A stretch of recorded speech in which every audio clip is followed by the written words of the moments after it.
It was a Tuesday afternoon when I decided I needed a break from city life. The stress of work and the constant noise of Chicago's streets were wearing me down.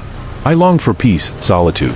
After a brief online search, I found a secluded cabin in the Ozark National Forest, Arkansas. It seemed perfect, far from everything, surrounded by ancient trees, and, most importantly, far from any signs of civilization. I rented the place without a second thought. The owner, a man named Mr. Harris, greeted me with a friendly smile when I arrived. He was a sturdy man, appearing to be in his 50s, with a well-groomed gray beard. His hospitality was evident as he offered to show me around the cabin and explain the details of the property. However, something about the way he spoke made me uneasy. There was something in his eyes that disturbed me, but I brushed it off, attributing it to my exhaustion. The cabin was everything I hoped for, small, cozy, with a fireplace that brought a warm, pleasant atmosphere. The first few nights were peaceful. I felt refreshed, finally able to relax. I spent my days exploring the forest, disconnected from the world. The nights were quiet, almost too quiet, but I chalked it up to the lack of the urban noise I was used to. Still, I began to feel a strange presence in the following nights, as if I were being watched. One night, I awoke abruptly in the middle of the night. The silence was almost tangible, but there was something else. I could hear footsteps outside, circling the cabin. I tried to convince myself it was just an animal, but the regularity of the steps, the way they moved, made me question that assumption. Fear started to creep in, but I forced myself to go back to sleep, trying to ignore the feeling of being watched. The next night, the sensation worsened. The sound of footsteps was now accompanied by indistinct whispers. The cabin walls, which once gave me a sense of security, now seemed too thin. It felt like someone could break through them at any moment. When dawn finally broke, I was exhausted. I didn't know if I was being paranoid or if there was really something wrong. It was on the fourth night that things took a truly frightening turn. I woke up again in the middle of the night, but this time the footsteps were inside the cabin. The wooden floor creaked under the weight of someone. My heart raced as I tried not to make a sound. Peeking through the bedroom door, I saw Mr. Harris standing in the living room, muttering to himself. He looked different, darker, as if something had taken hold of him. I stood frozen for a few minutes, watching as he paced back and forth, talking to someone who wasn't there. The words he muttered were disjointed, and his voice changed tone, as if several people were inside him, fighting for control. Then he abruptly stopped and looked directly in my direction. A chill ran down my spine. He knew I was there. Trying not to panic, I quietly returned to the bedroom and locked the door. My heart was pounding so hard I could barely hear my own thoughts. What I had witnessed didn't make sense, and fear consumed me. I spent the rest of the night awake, listening to the sounds of footsteps and whispers coming from the living room. The feeling of being trapped in a nightmare was overwhelming. When the sun finally rose, I didn't waste any time. I left the room, hoping not to encounter Mr. Harris, but he was gone. The cabin was silent, and it seemed as if nothing from the previous night had happened. But I knew I wasn't imagining things. I went to my car and drove to the nearest town, not looking back. On the way, I called the local police, reporting what had happened. When the officers arrived, I accompanied them back to the cabin. Mr. Harris was there, acting as if nothing had happened. But when the police began questioning him, he started displaying the same strange behavior I had witnessed the night before. One of the officers, who seemed more experienced, called for an ambulance and suggested Mr. Harris be taken for a psychiatric evaluation. A few days later, I received a call from the police. They informed me that Mr. Harris had a history of mental health issues and that in recent years, he had developed multiple personalities, one of which was extremely dangerous. Mr. Harris was receiving treatment, but the incident left me deeply shaken. Even with the diagnosis, it was still hard for me to accept what had happened in that cabin. I returned to Chicago, but something inside me had changed. The experience traumatized me in a way I never imagined possible. Since then, I've never felt safe in isolated environments. What should have been a relaxing escape from city life turned into a real nightmare. Now, every time I hear one of those scary horror stories, I get chills because I know that sometimes, the real horror hides in the shadows of everyday life, lurking, waiting for the right moment to reveal itself. Since then, my life has never been the same. The quiet nights that were once a refuge are now a constant reminder that evil can hide in the most unexpected places. And every time the wind blows through the window, I remember the whispers from that night, and one question always haunts me: what if I hadn't escaped in time? I've always loved the tranquility of country life. When I turned 22, I decided to move into a small house in a rural area on the outskirts of Charlottesville, Virginia. The house was simple but charming, surrounded by tall trees and with a stunning view of the Blue Ridge Mountains. It was the perfect retreat for someone seeking peace and a bit of solitude. My parents were worried about me living alone in such an isolated place, but I thought I was ready to face the world on my own. That particular night, the silence I loved so much began to bother me. I was alone at home, and the only light on was in the living room, where I was reading a book. The wind outside blew gently, swaying the trees, but there was something more in the air, something I couldn't quite identify. A feeling of unease began to grow inside me, as if something was about to happen. It was then that I started to feel like I was being watched. The sensation was intense and inexplicable. I looked around, trying to find a logical reason for my discomfort, but nothing seemed out of place. The house was just as it always was. Even so, the feeling persisted. As a precaution, I decided to lock all the doors and windows. As I did so, my heart raced, and my mind began to imagine scary scenarios. After locking the last window, I returned to the living room and tried to calm down. But then I heard a noise coming from inside the house. It was the sound of footsteps, heavy and slow, as if someone were walking toward the basement. I froze for a moment, trying to convince myself that I was just imagining things. But the footsteps continued, and that's when I realized that someone was really there. Fear gripped me. Whoever it was had managed to enter my house without me noticing. I felt a chill run down my spine as I heard the footsteps descending the stairs leading to the basement. I tried to think rationally, but panic was taking over. I looked around, searching for something to defend myself with, but all I could do was grab my phone and call the police. My hands were shaking so much that it took a few seconds to dial the number. While waiting, with the phone in my hand, I heard a sound that froze me in fear. It was the sound of someone climbing the stairs from the basement. Slowly, the footsteps approached my room. I knew I needed to get out of there before it was too late. I remembered that the window in my bedroom opened to the backyard, where I could try to escape. I moved as quietly as possible toward the room, trying not to make any noise. When I reached the room, I carefully opened the window and looked outside. The drop wasn't high, but the ground was uneven. I had no choice. I heard a sound in the hallway, something or someone dragging along the floor. I couldn't wait any longer. I jumped out the window, landing awkwardly on the grass. The pain in my ankle was intense, but the adrenaline kept me from stopping. I started running toward my neighbor's house, which was a few hundred meters away. The darkness seemed to close in on me, and every shadow seemed to hide an imminent danger. I ran as fast as I could, feeling my heart pounding so hard it felt like it was about to explode. Finally, I reached Mr. Williams' house, my neighbor, and knocked on the door with all my strength. He quickly opened the door, startled by my appearance and the evident desperation on my face. I told him what had happened, and he immediately let me in, locking the door behind me. A few minutes later, the police arrived. They searched my house, but the intruder had already disappeared. However, what they found left us all even more terrified. The door to my bedroom was broken, as if someone had tried to force it open. There were deep marks on the wood, indicating that the person had used some tool to try to get in. But fortunately, I managed to escape in time. The police searched the area around the house, but they found no trace of the man I had seen crawling up the stairs. He had disappeared as mysteriously as he had appeared. The only thing left was my fear. The police advised me to spend the night elsewhere, and Mr. Williams kindly offered me a room in his house. I accepted the offer, but I spent the night wide awake, replaying every terrifying moment I had experienced. In the days that followed, I tried to get back to my life, but the sense of security I once had was destroyed. Returning to my house felt like facing a nightmare, and every sound, every creak of the wood, made my heart race. The idea that someone had been inside my house, watching me, haunted me constantly. I couldn't stop thinking about how different things could have been if I hadn't noticed in time. Eventually, I decided I couldn't keep living in that place. The house that once represented peace and freedom was now a constant reminder of the danger I had faced. I sold the property and moved to Charlottesville, where I rented an apartment in a building with more security. Even with all these changes, the fear persisted.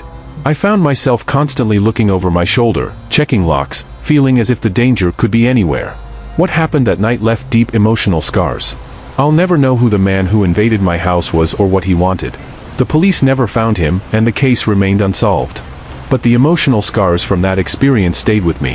What once was a quiet and independent life was transformed into constant vigilance, a perpetual state of alert. Now, when I tell this story, it serves as a warning. Living alone, I never thought something like this could happen to me. I thought I was safe in my little house in the country, far from the chaos of the city. But danger can lurk, even in the most peaceful places. And the real terror is realizing that, in an instant, everything can change. I've always been the type to save money whenever possible. Living as a student in Seattle, I was always looking for ways to cut costs, and one of those ways was hitchhiking. It was a common practice among my peers, and most of my experiences were uneventful. Sure, there was always a risk, but I never imagined I would find myself in a situation that would change my life forever. It was a rainy October afternoon, and I was trying to get home after spending the weekend at a friend's place in Tacoma. There were no buses available at the time, and I didn't want to wait. So, I decided to hitchhike. I waited for a while by the side of the road, protected only by an umbrella, until a car finally stopped. It was an older black sedan, a bit worn, but it seemed in good condition. The driver, a middle-aged man with a tired face, smiled and waved for me to get in. At first, everything seemed normal. He introduced himself as Jerry, and we exchanged a few words about the weather and traffic. But soon, I noticed something strange about his behavior. Jerry had a way of talking that made me uneasy. He was overly polite, with forced smiles that didn't reach his eyes. His eyes kept glancing at me through the rearview mirror, as if he were assessing my every move. Something inside me told me something was wrong, but I tried to ignore that feeling. As the ride continued, I began to notice a box in the back seat. It was small, made of dark wood, and tied with a thick cord. I wouldn't have paid much attention to it if it weren't for the noises that seemed to come from inside the box. They were low sounds, like rustling or something scratching the wood from the inside. At first, I thought it was my imagination, but the more I looked at the box, the more the noises seemed to intensify. Curiosity started to consume me. What could be inside that box? I didn't want to be rude, but the mystery was making me paranoid. I casually asked Jerry what he was carrying. His smile instantly disappeared, replaced by a serious and dark expression. "Nothing that concerns you," he replied, his voice now cold. The tension in the car increased, and I began to feel more and more uncomfortable. After that, the ride took an even stranger turn. Jerry started asking questions that were too personal, like where I lived, if I lived alone, and if anyone knew I was hitchhiking. His questions made me even more suspicious, and I began looking for a way to get out of the situation. I wanted to send a message to someone, to let them know where I was, but every time I tried to pick up my phone, Jerry would make a cutting remark, suggesting I should put it away. The situation escalated when Jerry suddenly locked the car doors. My heart raced, and adrenaline surged through me. He started driving erratically, veering off the path he should have been following. When I asked where we were going, he just laughed, a sound that echoed in the car like a veiled threat. The sound from the box in the back seat seemed louder now, as if something was trying to get out of it. At that moment, I realized I was in real danger. My hands were sweaty, and my mind was racing for a solution. The only way out I could think of was the most desperate one. I waited for the right moment when Jerry slowed down to make a turn, and then, with all the strength I could muster, I unlocked the door and threw myself out of the moving car. The pain from the impact was intense, but the fear was greater. I rolled across the wet ground, feeling every stone and asphalt tear at my skin. But I was alive, out of that car. Jerry sped away, disappearing down the road without even looking back. I lay by the side of the road for a few minutes, trying to pull myself together, trying to understand what had just happened. When I finally managed to stand, limping and bleeding, I sought help. A passing driver took me to the nearest hospital, where I was treated for my injuries. The police were called, and I reported the incident, but Jerry was never found. The days that followed were a blur of fear and paranoia. I couldn't stop thinking about what could have happened if I hadn't jumped out of the car. And that box, with its inexplicable noises, continued to haunt my thoughts. What was inside it? What was Jerry planning to do to me? Even now, years later, I still remember that night with disturbing clarity. I never hitchhiked again. The experience traumatized me in a way I never imagined possible. Every time I see an old car passing by, I get a chill down my spine, and I'm immediately taken back to that moment of absolute terror. No matter how many scary horror stories I hear, none will be as real as the one I lived that night. The fear of not knowing what could have happened, of never discovering what was in that box, is something that will stay with me forever. Today, when I tell this story, I do so as a warning. No matter how innocent a situation may seem, evil can hide in the smallest details and the most seemingly harmless actions. I've always loved the quiet of country life. I grew up on a small farm in Vermont, surrounded by rolling hills and dense forests, where the only sound at night was the distant chirping of crickets. When I turned 22, my parents decided to take an extended trip, leaving me alone in the house for the first time. I thought it would be a good opportunity to prove I could handle everything. After all, I knew every corner of that property like the back of my hand. The first few nights were peaceful. I spent my days taking care of the farm chores and my nights reading or watching movies. But on the fourth night, I started to feel something strange. I can't explain exactly what it was, but the feeling of being watched began to settle in. Every noise, every shadow seemed to carry a presence I couldn't see. I decided to lock all the doors and windows before going to bed, something I had never done before. After locking the house, I lay down, but sleep wouldn't come. The silence, which had once been comforting, now felt oppressive. Then, around midnight, I heard a muffled sound coming from the basement. At first, I thought it was just the old house making its usual noises, but the sound continued, growing louder and more distinct. It was footsteps, heavy and dragging, as if someone was walking across the concrete floor. My heart started to race. I knew I hadn't left anything on down there, and the only entrance to the basement was a metal door locked from the outside. Whoever was down there had gotten in without my permission. I got out of bed, trying to make as little noise as possible, and went to the door of my room, trying to listen better. That's when I heard the unmistakable sound of something scratching the walls, followed by a loud crack, as if something had fallen. Fear took hold of me, but I knew I had to act fast. I grabbed my cell phone and tried to call the police, but the call wouldn't go through. The farm was in an area with poor signal, and I was starting to panic. The only option left was to get out of there as quickly as possible. Before I could make any decisions, I heard a sound that froze me in place, footsteps on the stairs leading to the first floor. Someone was coming up. I ran to the window in my room and opened it as quietly as possible. I looked outside and saw that the drop wasn't too high, but it was still risky. However, the alternative of staying inside the house was much worse. As I prepared to jump, I heard the basement door open with a sinister creak. The person who had been downstairs was now inside the house, and the footsteps echoed down the hall, getting closer and closer to my room. The adrenaline gave me the courage I needed. I jumped out the window and landed on the grass with a dull thud. I felt a sharp pain in my ankle, but I couldn't afford to stop. I started running toward my neighbor's house, which was a few minutes away. The ground was uneven, and the dark made it hard to see where I was stepping, but I kept running, ignoring the pain and the fear that was consuming me.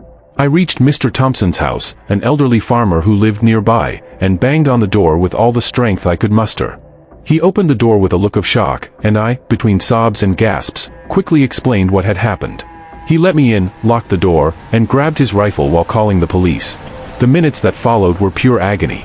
I didn't know if the intruder had followed me or if he was still at my house. The police arrived quickly, and the officers took me back to my house, where they found the basement door open and clear signs that someone had been there. Furniture was overturned, objects broken, and the basement walls were scratched as if someone had tried to hold on there. But to my relief and horror, the intruder had already gone. There was no sign of who he was or how he had gotten in. Despite extensive searches, the man was never found.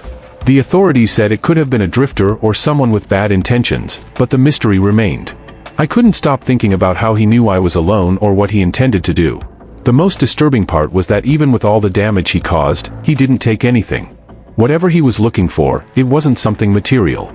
After that incident, my sense of security was completely destroyed. I couldn't stay alone in the house anymore, not even during the day. Every noise, every shadow made me relive that terrifying night. I ended up moving to the city shortly after, but the fear never left me. Even now, years later, when the memory of that night begins to fade, I am still haunted by nightmares. This event marked my life deeply. I always thought my house on the farm was a safe place, but that feeling was brutally ripped away from me. The house, which was once my refuge, became a symbol of fear and vulnerability. The experience showed me how fragile the sense of security can be and how, in an instant, everything can change. Even in a place as remote and peaceful as that, danger can lurk, waiting to strike when we least expect it. The feeling of being watched never left me. Even in my new home in the city, I still check locks and windows several times before going to sleep. I never felt completely safe again, and I don't think I ever will. The fear that something similar might happen again has become a constant part of my life, a shadow that follows me wherever I go. I've always been someone who valued solitude. Living in Minneapolis, surrounded by the constant chaos of urban life, I began to feel an increasing need to escape, to find a place where I could be at peace with my thoughts. That's when I decided that a trip to northern Minnesota, near the Chippewa National Forest, would be the perfect retreat. I rented an RV, stocked it with supplies, and headed north, eager for days of tranquility in the heart of nature. I arrived at the forest in the early afternoon, and the place was exactly what I needed. The vastness of the trees, the soft sound of the wind passing through the leaves, and the fresh smell of pine made me feel like I had made the right choice. I found a secluded spot near a lake, far from any popular trails or campsites. I parked the RV and began preparing for the night ahead. The sun was setting, painting the sky with shades of orange and red. The first few hours of the night were peaceful. I prepared a simple dinner and sat beside the RV, watching the stars begin to appear in the sky. The silence was almost complete, interrupted only by the occasional snap of branches under the weight of small animals. I was completely alone, and it brought me a peace I hadn't felt in a long time. As the cold began to intensify, I decided it was time to go inside the RV and rest. Around midnight, I was awakened by a distinct sound, 3 slow, rhythmic knocks on the RV window. The sound echoed through the small cabin, instantly pulling me out of my drowsy state. My first thought was that it might just be a branch tapping against the window due to the wind, but when the knocks repeated, even louder, I knew something was wrong. Fear began to creep into my mind. Cautiously, I got out of bed and approached the window, trying not to make a sound. When I pulled the curtain back slightly, what I saw outside made my heart stop for a second. A figure was standing just a few meters from the window. It was tall, with a hunched posture, and seemed to be wearing some kind of dark cloak that covered most of its body. But what really scared me was the face, or the lack of one. Where there should have been a face, there was just a smooth surface, with no eyes, mouth, or nose, like a grotesque mask of skin. For a moment, I was paralyzed by terror, unable to process what I was seeing. But when the figure took a step toward me, adrenaline took over. I backed away from the window, trembling, and began frantically searching for the RV keys. I needed to get out of there immediately. My heart was pounding so hard I could hear it, as if it wanted to leap out of my chest. As I searched for the keys, I heard more knocks, now coming from the RV door. I found the keys and, with trembling hands, unlocked the steering wheel. I tried not to look at the windows as I started the engine, but morbid curiosity was too strong. I took a quick glance outside and realized the figure had disappeared. This didn't bring me any comfort, it only heightened my fear. With the engine running, I stepped on the gas and drove away as fast as I could, not caring about the rough terrain or the sound of branches scraping against the sides of the vehicle. I drove for hours, without direction, just wanting to get as far away from that place as possible. Every shadow that passed by the headlights seemed like an omen, every sound from the forest made me jump in fear. The forest, which had once been a refuge of peace, had turned into a labyrinth of terror. The only thing I could think of was reaching somewhere with people, lights, where that thing couldn't follow me. Finally, I reached a small town called Walker, one of those typical small towns with a main street full of little shops and a single cheap motel. I parked the RV in the motel's parking lot and locked myself inside the room, still trembling. I didn't know if I was safe, but being surrounded by brick walls and the light from the street lamp outside gave me a small measure of comfort. I tried to sleep, but every time I closed my eyes, I saw that face, or the absence of it. In the morning, still in shock, I went to the local police station to report what had happened. The officers listened to me with skeptical expressions but took down my report. They said it wasn't the first time someone had reported seeing strange things in the forest, but most of the time, it ended up being just imagination or hallucinations induced by isolation. I didn't feel relieved by this explanation, but I thanked them for listening. I decided I wouldn't go back to the forest to retrieve what I had left behind. The RV would be sold, and I would never venture alone into such a remote place again. The fear I felt that night was something I never want to experience again. Even now, as I tell this story, I can feel a chill running down my spine. The experience taught me that sometimes, what we find in the solitude of nature can be far more terrifying than anything city life can offer. Since then, I avoid isolated and dark places. No matter how many true horror stories I hear, none is as real or as terrifying as the one I lived through that night. What was that figure? An entity? A reflection of my own mind? I'll never know. All I know is that I never want to feel the absolute terror I felt at that moment, when I realized I was completely alone and vulnerable in the face of the unknown. That event changed my perception of solitude. What once was a search for inner peace turned into a constant warning. I never camp alone anymore, I never go into the forest without company. And, above all, I never fail to respect the mysteries that nature may hold. Because sometimes, the real terror is out there, hidden in the shadows, waiting for a moment of weakness to reveal itself. Working as a pizza delivery driver in a small town like Kenosha, Wisconsin, had always been relatively peaceful.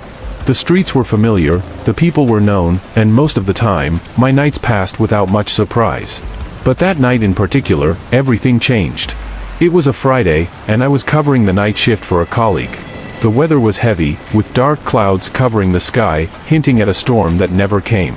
My first delivery was in a more remote part of town, where the houses are spaced out and the streets are poorly lit. I drove my old Toyota Corolla down the narrow streets, keeping an eye on the road when suddenly a car appeared out of nowhere. It had no headlights on, and I only noticed it when it was very close. I had to swerve sharply to avoid a collision. The car sped past me, and I only caught a glimpse of its red taillights disappearing around the corner. My heart was still racing when I arrived at the delivery address. The neighborhood was quiet, and I couldn't stop thinking about that car. Who would be driving around without headlights? And why were they driving so fast? I tried to push these thoughts aside as I delivered the pizza, but the feeling of unease wouldn't go away. I got back in the car and continued with the deliveries, trying to convince myself it was just a random encounter, nothing more. A few hours passed without incident, and I began to relax. It was late, and the town was almost deserted. I was on my way to the last delivery of the night, in an older neighborhood, when, as I turned a corner, I saw that car again. It was parked on the side of the road, with the engine running, but no lights on. I stopped my car for a moment, trying to decide what to do. The fear started creeping back, but I had a job to finish. I tried to ignore the car and continued on my route. However, as I drove away, I noticed in the rearview mirror that it began to follow me. Its lights were still off, and it kept an unnervingly constant distance. My survival instinct kicked in, and I started to speed up. The narrow streets of Kenosha, which had once been so familiar to me, now felt like a threatening maze. Every turn I made, the car was there, relentless, like a shadow. The delivery that should have been simple turned into a nightmare. I started making random turns, trying to lose it, but it kept following me. The streets were empty, and there was no one to ask for help. My heart was pounding, and I felt sweat running down my face. Panic was taking over, but I knew I had to stay calm to get out of the situation. Finally, in a moment of desperation, I made a risky decision. I turned sharply into a side street and turned off my car's headlights, parking in a small alley between two old buildings.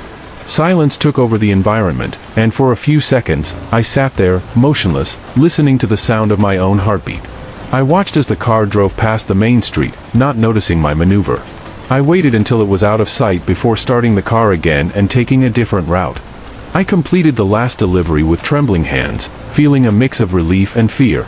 I still had to get back to the pizzeria, but the thought of encountering that car again made me nauseous. On the way back, I took extreme precautions, constantly changing my route and checking all the mirrors. Fortunately, I didn't see the car again, but the feeling of being pursued continued to haunt me. When I finally arrived at the pizzeria, I told my manager what had happened. He tried to reassure me, saying it was probably just someone messing around, but I knew it wasn't that simple. Something was very wrong that night. From that moment on, I became much more cautious at work. Every time I went out for a delivery, my eyes were always on the lookout, searching for any sign of that car. Days passed, but the incident didn't leave my mind. I started having nightmares, reliving the chase in my mind, but this time without being able to escape. The image of that car, without headlights, following me down the dark streets of Kenosha, became a constant presence in my thoughts. The feeling of being watched, of being prey to an invisible predator, consumed me. It didn't take long for me to quit my job. The fear had rooted itself deeply in me, and I simply couldn't continue with the work. I returned to school and found a day job, far from the roads and deserted streets of the town at night. Even so, the paranoia never left me. Every time I'm driving and see a car in my rearview mirror for too long, I get a chill down my spine. To this day, I don't know who was driving that car or why they were following me. The mystery is what haunts me the most. I never managed to find an explanation, and perhaps I never will. But one thing is certain, that experience changed the way I see the world. What should have been just another night of work turned into a real nightmare, and the feeling of being pursued never left me. Now, whenever I go out at night, I stay alert. I avoid dark, deserted streets and always check my mirrors, expecting, dreading, that car with no headlights might appear again. I know it sounds paranoid, but after what happened, I can't risk being caught off guard again. After all, in a small town where everyone knows each other, the real terror can be just a headlight away. I'll never forget that camping trip. I was 15 at the time, and my family and I were spending the summer in a small town in the Catskill Mountains, New York. It was the perfect place to escape the heat and hustle of the city. The air was fresh, the nights were starry, and the sound of distant streams created a relaxing soundtrack. We were camped in a remote area, surrounded by dense forest, with only a few other families around. That night, the adults were busy preparing dinner around the campfire, while I and a group of teenagers decided to play a game of manhunt in the dark, which we loved. The game began with everyone scattering into the forest, trying to find the best hiding spots. I felt brave and decided to explore a path that seemed to have been forgotten, hidden behind dense vegetation. I walked along this path for a few minutes, moving further away from the others. The forest grew darker and quieter, and the adrenaline of the game mixed with the feeling of being in an unknown place made me feel alive. However, soon the excitement gave way to a growing discomfort. The trail narrowed until it opened into a small clearing. The faint moonlight barely illuminated the area, but enough for me to see something that made me stop abruptly. In the center of the clearing, lying awkwardly, was a young woman. It wasn't hard to tell that something terrible had happened to her. Her body was motionless, and even from a distance, I could sense that the situation was serious. Horror gripped me. The image was so surreal that, for a second, I thought it was a prank, some kind of dummy or mannequin. But I soon realized it was real. My heart raced, and a wave of nausea rose in my throat. I knew I needed to get out of there, to tell someone, but my feet felt glued to the ground. That's when I heard a sound that made my blood run cold. Branches snapping, heavy footsteps approaching quickly. I looked around frantically and saw a shadow moving between the trees. Without thinking twice, I started running back the way I came, not looking back. The fear was so intense that I barely felt my feet touching the ground. As I ran, I could hear the footsteps behind me, getting closer and closer. The forest, which had once been a place of adventure and fun, now seemed like a maze of horror. What had started as a game between friends had turned into a race for my life. I couldn't see clearly who was chasing me, but I knew it wasn't someone with good intentions. The only thing that mattered was escaping. Finally, I made it back to the area where we were camped. My chest ached from running, and my legs trembled. When I saw the adults, I tried to speak, but the words wouldn't come out. My mom ran over, asking what had happened. I managed to stammer out a few words, enough for everyone to understand that something very wrong had happened in the forest. My dad and a few other adults grabbed flashlights and ran towards the clearing, while my mom called the police. The time we spent waiting for the police was the longest of my life. Every second felt like an eternity. I was in shock, trying to process what I had seen.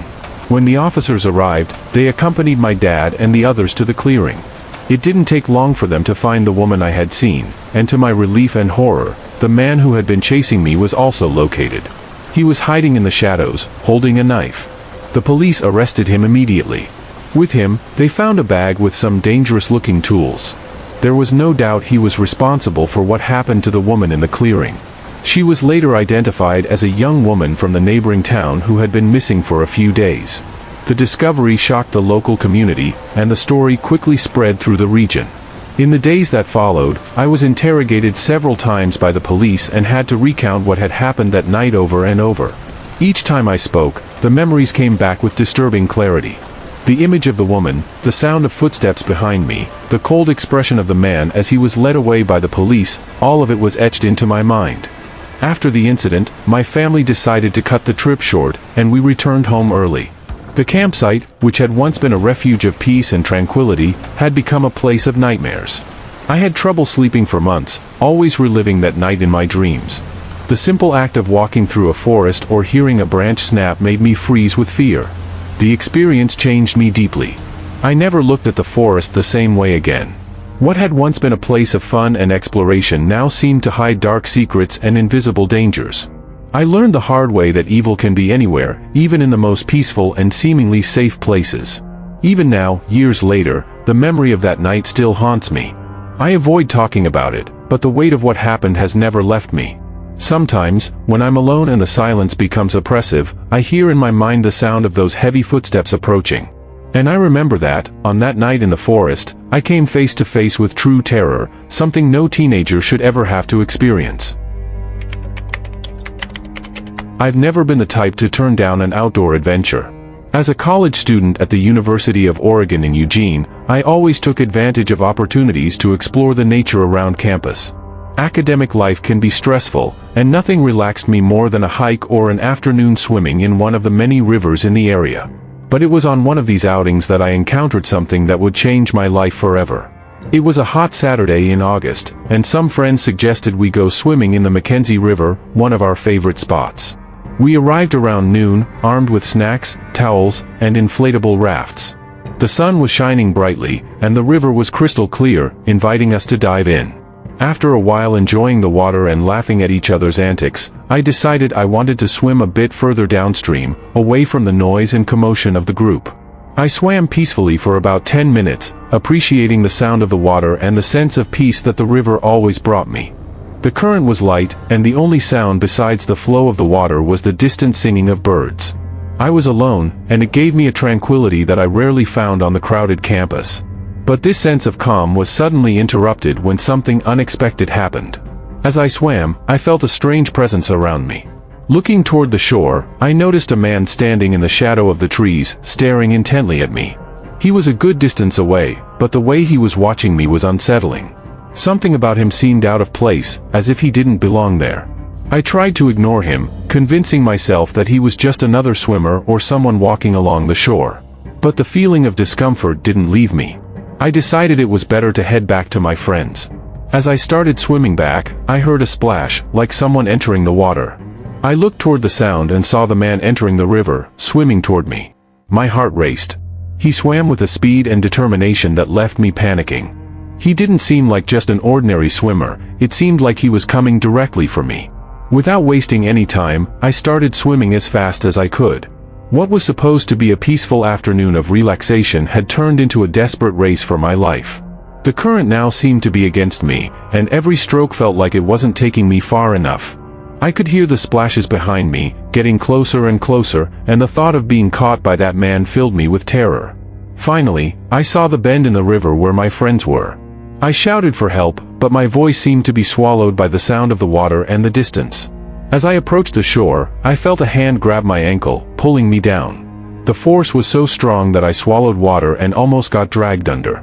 I struggled, kicking with all my strength, trying to break free, as panic took over. Luckily, my instinctive reaction to fight was enough to free myself. I emerged from the water, coughing and trying to catch my breath, and swam with all my might toward my friends, who were now aware of what was happening. When I got close to the shore, I was helped out of the water, trembling with fear and exhaustion. I looked back, but the mysterious man was gone. It was as if he had disappeared into the current. Still panting and in shock, I told my friends what had happened. Everyone was scared and immediately decided it was time to leave. We packed up our things as quickly as possible and headed back to the car, still nervously looking around, expecting to see the man again. The sense of safety I always had at that river had been shattered, and all I wanted was to get out of there as quickly as possible. When we got back to town, I went straight to the police to report the incident. The officers were sympathetic, but their expressions showed they had doubts. They said they would patrol the area, but there didn't seem to be much they could do. Without any concrete evidence, the case was filed as a possible misunderstanding or an attempted attack, but they never discovered who the man was. The days that followed were difficult for me. I was constantly on guard, always expecting that mysterious man to appear again. The image of him swimming toward me, with that dark expression, was etched in my mind. I lost interest in swimming and even in going out to the natural areas I loved so much. The tranquility I sought in nature was now tainted by that terrifying experience. My friends tried to comfort me, saying it was probably just some crazy person, but that didn't ease my fear. The truth is, I never fully recovered from what happened that day. Every time I think about going back to the river, I get a chill down my spine. The clear waters that once calmed me now bring back memories of terror and despair. The experience changed me in ways I didn't expect. I learned to be more cautious, never to underestimate the dangers that can arise even in the most peaceful places. But above all, I was reminded that evil can hide anywhere, even in a serene river in the mountains of Oregon. And while I try to move on, the shadow of that mysterious man still hangs over me, a constant reminder that, in a moment, everything can change. Today, as I tell this story, it's like a way to try to understand what happened and maybe find some closure. But deep down, I know I'll never know the truth about that man or what he wanted. All I can do is move forward, more cautiously and always on guard, knowing that the unexpected can be lurking, even in the calmest waters. If you like this real horror story, you can't miss the 7 Scary True Train Horror Stories, Compilation to watch. Click on the video in the card or look for the video before this one on the channel. And, of course, leave your like, subscribe to the channel, and tell us in the comments if you've had a paranormal experience too. Stay brave and see you in the next scary story.